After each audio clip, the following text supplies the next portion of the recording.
June 19, 1314. A man, once the most favored companion of a king, found himself bound, stripped of his lavish silks, and delivered to a small hill outside Warwick. The morning dew still clung to the grass, a stark contrast to the dry-throated apprehension that gripped both captors and captured. For this was to be no ordinary journey to the scaffold, nor a quick, merciful end. This was a calculated dismantling of a man, a public spectacle designed to sever not only a life but an idea, a connection deemed so blasphemous by the powerful that it had threatened to unravel the very fabric of the English realm. The air was thick with the weight of unfulfilled promises and the chilling silence of impending, irreversible acts. He, Piers Gaveston, Earl of Cornwall, stood at the precipice of an abyss, his astonishing rise and precipitous fall culminating in a moment of devastating finality, orchestrated by the very lords who had once bowed, albeit begrudgingly, to the shadow of his royal favor. It was a termination that sought to be a definitive statement, yet it would only serve to deepen the profound schisms within a kingdom haunted by the ghost of its own internal strife, a chilling testament to the brutal consequences when personal affections clash with the unyielding machinery of state power. His life had never truly been his own, defined instead by the volatile desires of others and the relentless currents of political ambition. To understand why a man once so adored, so elevated by a king, would meet such a horrifying end, one must first trace the improbable trajectory of Piers Gaveston himself. He arrived in England from Gascony as a mere boy, a page in the household of Edward I, where he quickly caught the eye of the young Prince of Wales, the future Edward II. Their bond, forged in the formative years of adolescence, was immediate and intense, transcending the conventional relationships of master and servant, friend and confidant. Gaveston possessed a charismatic charm, a quick wit, and a prowess in chivalric pursuits that captivated the melancholic and often diffident prince. This profound connection, however, was not viewed through the rose-tinted lens of youthful affection by the seasoned barons of the court. Instead, they saw a dangerous interloper, an upstart foreigner gaining undue influence over the heir apparent, an intimate association that threatened the delicate balance of power and privilege upon which their aristocratic order rested. Edward I, himself a formidable monarch, recognized the potential for trouble. He twice banished Gaveston during his son's youth, attempting to sever a bond he instinctively understood to be politically perilous. Yet, with the old king's death in July of 1307, Edward II's first act, almost an act of defiance, was to recall Gaveston from exile, bestowing upon him not only the earldom of Cornwall, a title traditionally reserved for members of the royal family, but also the hand of his own niece, Margaret de Clare. It was an audacious statement, a declaration of preference that immediately set the stage for the tumultuous conflict that would engulf the next 7 years. The resentment against Piers Gaveston among the English peerage was not a sudden outburst but a slow, simmering brew, fed by a potent cocktail of perceived slights, genuine grievances, and entrenched aristocratic prejudice. Gaveston's rise was seen as an affront to centuries of established hierarchy and tradition. He was a Gascon knight, not of the old English blood, and his elevation to an earldom, a position of immense wealth and political power, was viewed as an outrageous usurpation of rightful noble privilege. Edward II's open favoritism, bordering on obsession, further inflamed their anger. The king showered Gaveston with vast estates, lucrative offices, and jewels, often at the expense of established magnates. Moreover, Gaveston's own personality, while charming to Edward, was often arrogant and mocking towards the very lords he was supplanting. He openly derided them with contemptuous nicknames, scaling the powerful Earl of Warwick, the Black Dog of Ardern, and Thomas of Lancaster, the King's Hog, a fatal error in a society built on honor, deference. These public humiliations festered, turning cold disapproval into burning hatred. The barons, led by the formidable Thomas of Lancaster, the king's cousin and the wealthiest man in England, viewed Gaveston as an impediment to proper governance, a corrupting influence, diverting the king's attention from the serious business of ruling. This was not merely a personal vendetta, though personal animosity certainly played a significant role. It was also a struggle for control over the monarchy itself.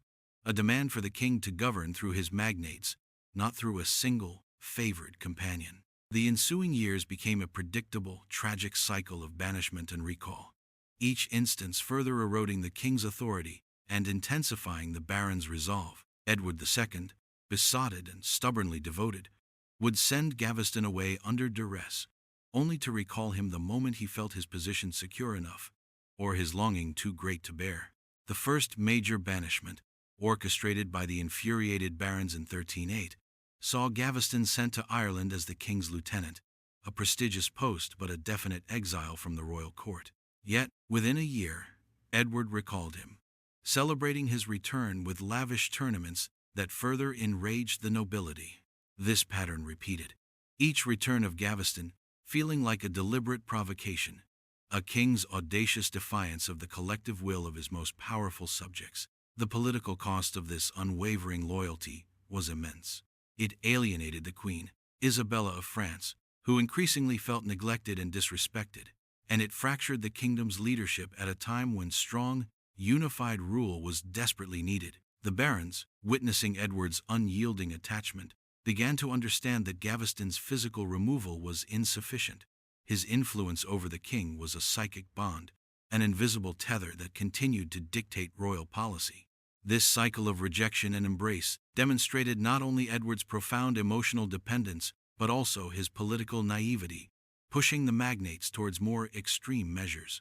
The escalating crisis eventually coalesced into a formal challenge to royal authority with the drafting of the Ordinances of 1311. This comprehensive document, imposed upon the king by a council of elected lords, sought to reform royal administration, address grievances against the crown, and most critically, to diminish the power of royal favorites, explicitly naming Piers Gaveston. The ordinances stipulated Gaveston's perpetual exile from the realm, under pain of death should he return.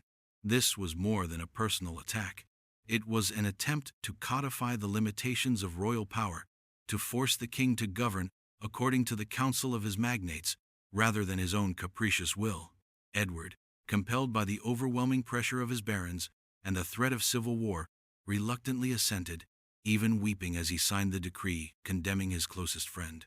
Yet, the king's compliance was feigned, a tactical retreat born of weakness, not conviction. He refused to abandon Gaveston, recalling him yet again in January of 1312, claiming the ordinances were an infringement on his royal prerogative and therefore invalid. This act of blatant defiance pushed the already tense relationship between the king and his magnates past the breaking point. The barons, led by Thomas of Lancaster, now declared Edward a perjurer and Gaveston a public enemy, effectively legitimizing armed rebellion against both. The conflict, once a matter of courtly intrigue and personal rivalry, had now fully metastasized into a profound constitutional struggle, where the very foundations of English governance were violently contested. The system meant to protect them had become their executioner. The final act of Gaveston's tragedy unfolded with the relentless inevitability of a Greek drama. Having returned to England against the ordinances, he found himself increasingly isolated and hunted. The baronial forces, now unified in their grim determination, pursued him relentlessly. In May of 1312, Gaveston was besieged by the Earl of Warwick at Scarborough Castle, a coastal stronghold where he had sought refuge. After a tense standoff, Gaveston, facing dwindling supplies and the prospect of a prolonged siege, surrendered to the Earl of Pembroke, a moderate lord who had offered him safe conduct under oath. Pembroke's promise was to deliver Gaveston to the king for trial, or at least to a place of security, respecting his status and the laws of the realm. But to grasp the weight of this moment, one must understand the depths of baronial hatred. While en route to the king, Pembroke lodged Gaveston in a manor house at Dedington in Oxfordshire. In a fateful lapse of vigilance, Pembroke left Gaveston under guard to visit his wife nearby. This momentary absence proved fatal. Thomas of Lancaster, alongside the Earls of Warwick and Arundel, seized the opportunity. They descended upon Dedington, seizing Gaveston without resistance, abrogating the solemn promise of safe conduct. It was an act of audacious defiance, a clear signal that the rules of chivalry and law would be suspended in the face of their overriding grievance. The captive, once so proud and confident, was now entirely at the mercy of his most implacable enemies, stripped of all protection.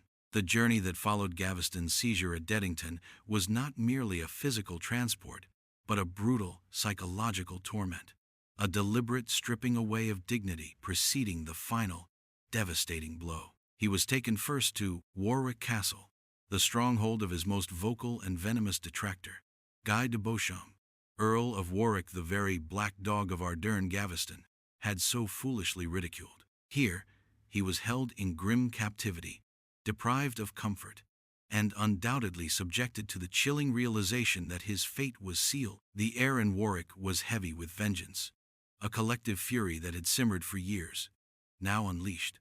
He was paraded before his enemies, a living trophy of their triumph over the king's will, a symbol of their reassertion of power. Every mile of the subsequent journey, every moment of his incarceration, was a slow, agonizing preparation for his death. The legal niceties, the promise of a trial, the king's prerogative, all were brutally cast aside.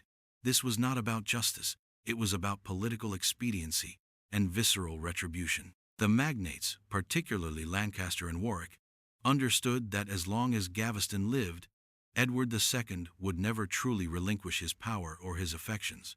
They decided to act decisively, beyond the bounds of formal law, in a manner that mirrored the deep sense of betrayal they felt. The swift, unsanctioned movement of Gaveston from Warwick towards the final, hidden destination underscored the ruthlessness of their intent, ensuring no royal rescue could intervene. June 19th, 1314, dawned cold and clear over Blacklow Hill, a desolate rise near Warwick. There was no formal trial, no ecclesiastical presence to offer last rites, no solemn procession befitting even a condemned nobleman. Instead, a small, grim party of knights and their retainers brought Piers Gaveston to this secluded spot. He was dragged from his horse, his hands bound, and his feet weighted. A humiliating procession for a man who had once ridden so freely by the king's side. The atmosphere was devoid of ceremony, replaced by a chilling efficiency. One of the knights, an Irishman, stepped forward and plunged a sword into Gaveston's heart, ending his life with brutal swiftness. But the indignity did not end with his death. His body was then taken to an open field and subjected to a post-mortem castration, a deliberate act of mutilation designed to symbolize his political impotence and to deny him any dignity in death. This final horrifying act was not merely an excess of hatred, it was a profound message, a warning to anyone who might consider challenging the established order or usurping the power of the realm's rightful magnates. The public nature of the execution, though not in a teeming city square, ensured that the message would reverberate. It was a cold, calculated act of state violence against the defenseless, a terrifying display of how far powerful men would go to assert their dominance. It was not justice, it was a warning. The immediate aftermath of Gaveston's execution was characterized by a profound sense of shock, coupled with the king's agonizing, almost incapacitating grief. Edward II was devastated by the news of his beloved friend's murder. He retreated into a profound sorrow, a mournful despair, that rendered him largely incapable of effective governance. His grief was not merely personal, it was also a profound sense of betrayal by his own magnates, a violation of the sacred feudal oath, and a direct challenge to his royal authority. The barons, having achieved their immediate objective, now found themselves in a precarious position. They had rid themselves of Gaveston, but at the cost of alienating the king and plunging the realm into an even deeper constitutional crisis. The murder of a royal favorite, even one as reviled as Gaveston, by extra-legal means, set a dangerous precedent, demonstrating the fragility of the rule of law when powerful factions decide to take justice into their own hands. Far from resolving the kingdom's deep-seated conflicts, Gaveston's death only exacerbated them. It inflamed Edward's desire for vengeance against the Lords Ordainers, particularly Lancaster and Warwick, turning a political dispute into an intensely personal feud. The kingdom remained fractured, paralyzed by mutual distrust and simmering resentment, unable to coalesce around common goals, a tragic testament to the devastating long-term consequences of such brutal, unsanctioned acts. Piers Gaveston's life and brutal, ignominious death resonate through the centuries as a hauntingly complex chapter in English history.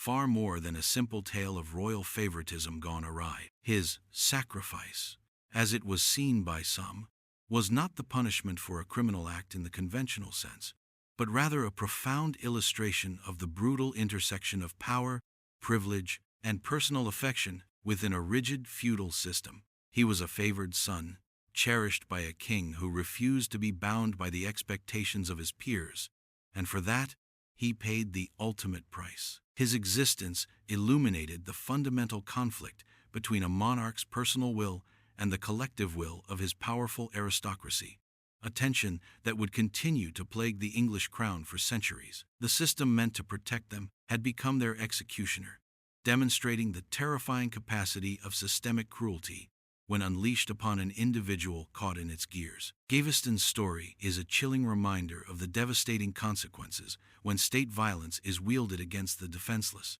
a public complicity and horror that leaves an indelible stain on the historical record.